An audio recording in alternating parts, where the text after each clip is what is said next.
Hello everyone, welcome back and happy Friday. So I'm not gonna lie, for anyone that's here to get the glory of my reaction of my recap, I'm sorry I did actually peak today, and only because there was kind of a big loser and I still had some time to trade, and I just kind of needed to know where I was at going forward. If I needed to kind of watch out, if I was gonna hit a max loss or something.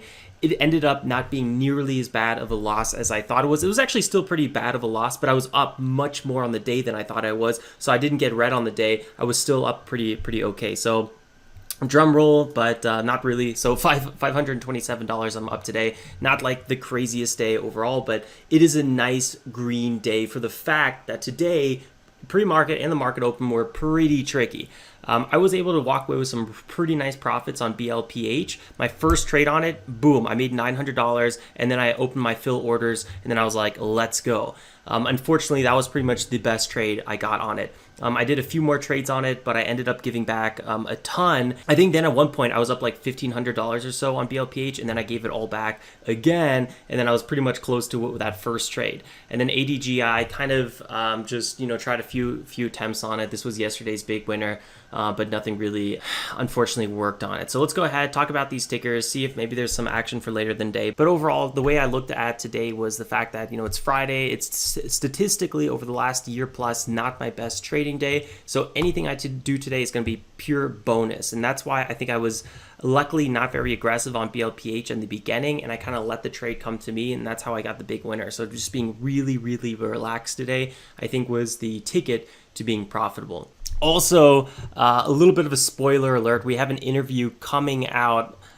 It was supposed to be yesterday, but I messed up some of the audio files, and that interview is no longer usable. So in the future, we have an interview coming out with David. A lot of you guys know him in the Discord, large cap trader, and who also trades on his phone. So stay tuned for that. There's a ton of knowledge in that interview that we're going to do again. And this time, hopefully we're just going to do it even better, hopefully a little bit more streamlined with more chronological questions. So hopefully this mistake ends up benefiting everybody. Hopefully we'll get that interview out before the end of 2021. All right, so let's go ahead and check out these tickers. So we have ADGI. Let's start off with this one. This was kind of our loser. And this is the daily chart on ADGI. If you guys remember, this was the big time winner. It was up almost 200% yesterday. And then today we're having a bit of a pullback day and actually finding a lot of support around $10 and $12 because this was a former resistance zone that we broke out of, and now it's acting as support. Really nice to see that. Let's zoom in a little bit more on this one. If you want more details about ADGI, watch yesterday's recap because that's when I really broke down ADGI. So today I just want to focus on the price action a little bit more. Yeah, this was a big gap down ticker, and here it's finding a lot of resistance, and right now it's finding a lot of support near that 9 EMA on the 4 hour. Let's zoom in again to the 5 minute and see how we went ahead and traded this one. And yeah, a little bit of a spoiler alert. I had some time yesterday in the evening before we went snowboarding, and I was looking at ADGI, and it broke out again here, and I was like, this one has such a good chance to run till $17 or $20 or so.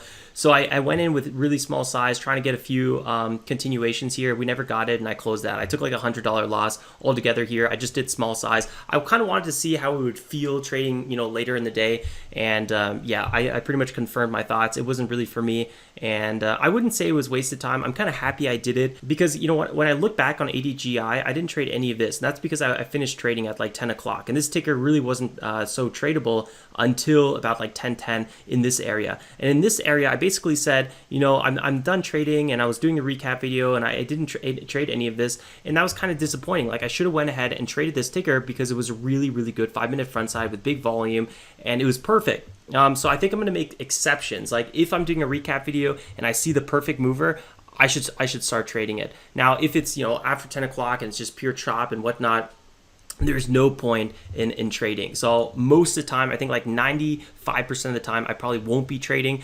But if I get in that same situation as yesterday, where I was doing my recap video and I was just talking about it and watching ADGI do the perfect move, I should probably trade that because I know that the risk reward is totally on my side on this case, and there's a good chance it's going to have continuation, and very quickly I could be making 10-20% trades. So it's kind of like a wasted opportunity because you don't get them all the time. So I don't really want to snooze on those opportunities when they just fall into my lap like that. And if I do lose on that great opportunity, so be it, because overall I think I would be probably profitable with those setups because they're just so aggressive. So that was looking really good, and that was a little bit of a side footnote that I wanted to add there. Plus, if I traded this big move, maybe, actually there's probably a good chance I would have not traded this, because I'm not gonna lie, that was such a good setup that it gave me a little bit of FOMO, and that's why I tried this maybe later day with small size, but it's hard to say. Overall, I'm pretty happy. The fact that I can limit myself to trading, and mentally, I think that's a better place for me. Limiting myself to those 3 hours. But if there is that perfect opportunity, then I don't think it's actually reasonable not to trade it, because that can actually affect your trading later on by giving you more FOMO or something like that and making you do something irrational. So with ADGI this morning, it did pop up again, was starting to form a little bit of a front side here. It's kind of hard to see with my trades in the way, but I did this 1 minute pullback, or this 5 minute pullback. That was a nice little profit. But with only 100 shares, and then I was setting up for the second one, looking for that continuation, but then it flushed really hard on me, and I closed for a loss. So I took a decent little loss there. And if you want to see the 1 minute how that looks, so I did this trade, and then here I was setting up again, looking for continuation, and I got stuck in this flush here. That was pretty nasty. And then I just kind of cut my losses and walked away. I think I did a little bit of backside trading on this one, and I got 2 good little pops here, but I got 1 good pop here, and then I gave back on this one. So yeah, ADGI, I was just consistently getting more and more red on it, so I was like, this is not the ticker for me. Now with BLPH, it was a little bit the other story. So let's go to this one. This is the one I'm up 865 on. And we'll start on the daily really quickly as well. Man, all these tickers are just like constantly backside tickers. It's like all we see nowadays. It'd be nice to see a good, blue sky setup again. So yeah, big resistance around $4. That's really the place to note. And if we come to the 5 minute, you can kind of see a little bit better how this ticker was running around. I do want to mention that market cap at 29 million and the shares at 9.5 million, really perfect. I mean, this is exactly what we're usually looking for. The problem was pre-market, the volume wasn't really there, and at the 1 minute, I'll show you a little bit more what I mean by that. But it was holding its highs around 320 pretty well until this area where we really crashed kind of hard with pretty high volume on this breakout. Now, if this breakout was with much lower volume, I would have been way more aggressive to try and trade this back to the upside. But at this point, it was pretty much done, and so was I. So let's zoom in here again. And also, this is another setup we've been seeing a lot lately, where you have this, quick breakout, a big pullback, and then you basically just slowly trend back up to a double top. We've been seeing that a lot lately, and I think that's a big reason I actually took this pullback trade. So this, pullback here on the 5 minute, it was an okay setup at like 320. It wasn't like a mind-blowingly good setup. So that's why I didn't like size in like full size. I only did half size here. But I get my average around 317. Let me zoom in a little bit more. So yeah, around 317 was my average. And then I sold some here at like 342, and then the rest at a pretty nice pop. So this was like a 9% trade I did right here. This was really, really good trade. I'm quite happy about this one. I wasn't too stoked trading any of this. You could see I did smaller size. I made a little bit more money, but it was kind of tricky. I think I gave back here quite a bit. That was kind of frustrating. And then here at the market open, it was so scalpy, but I noticed we were in the range. So I was trading the heck out of this range. And this is where I made quite a bit of money. Unfortunately, I went for a dip trade right here looking for that, even a little bit of a move. I wasn't looking for like a total reversal, but just like something. Ended up flushing. I accumulated a little bit more. I started selling into this bounce because I knew this was a backside and this is looking really bad. And luckily, I got most of my exit or a pretty decent amount of my exit near the highs of this bounce, but then it kept on selling off, and I gave back. I mean, this wasn't like the biggest flush, but I still lost about like 2% on this trade. And this was like a $15,000 position size, even a little bit more at one point. So I gave back around like maybe a little bit over $400 on this one. So I was definitely over $1,000 profit on BLPH. And then I was like, oh, okay, I'm just going to stop it there. So that was kind of a upsetting last trade of the day. And I was thinking again, on the 5 minute, if it breaks this $3 big support zone, just a psychological support zone, this could be a really, really good bounce around like, I don't know, 292 or 293. Unfortunately, I did walk away and I didn't trade this little pop. That could have put me back to the green pretty nicely. But most likely, I would have been a little bit too conservative waiting for that 292 or something like that. I don't think I would have got aggressive at 293 yet. Maybe with small size, but I would have wanted a little bit more of a sell-off. So I don't think I would have even got that one at all. And look at that volume now. It's just really, really light. Coming here to the pre-market volume, this is kind of what I was saying. We were only getting 1 minute candles of like, 50 and then close to 100,000 volume, a few over 100,000. So the volume in this area is not what I would have liked to see. I would have liked to see BLPH with like north of 300,000 shares being traded per minute in this area already. We did eventually get some of that action right around here, but it just got so fake out. You know, it would fake out to the upside, it would fake out to the downside, and then, you know, same here, you know, fake out to the upside, fake out to the downside. It was just really frustrating ticker to trade.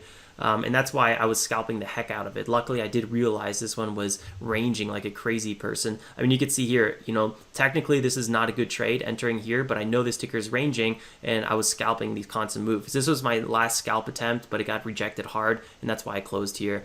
And then I tried to trade some backside, but that just didn't work out. Pretty good relative volume though it has today, so that's really nice to see. Maybe it will pop over $4 at one point, but I don't think it's going to be today. Who knows? I think if there's really anything worth watching, it's probably ADGI, just because the fact that we're finding really good support here in this area, and I feel like this ticker can easily retrace the 180 SMA pretty quick, and that would be a 20% move. But you know, it could also keep selling off to about, you know, $10 or so. So I would be a little bit more risk averse at this point. To me, it's not, you know, ready for reversal just yet. I'll kind of see how it goes, see if it starts forming a bit of a bottom consistently, and then that would probably be a good trade. But we will see. So overall, this week wasn't my best week. It was a bit of a wishy-washy kind of week for me. Let's see if we could zoom in a little bit more here and open this up. There we go. Let's scroll down to what month are we? December. And yeah, so today's a $500 profit, but I took, you know, two pretty decent size red days. So this Thursday basically cancels out Tuesday, and Monday basically cancels out Friday. Overall, it was a total scratch week for me, which is a little bit depressing because we started this month really off to a good start. Last week was really nice, besides that, you know, red day on Friday.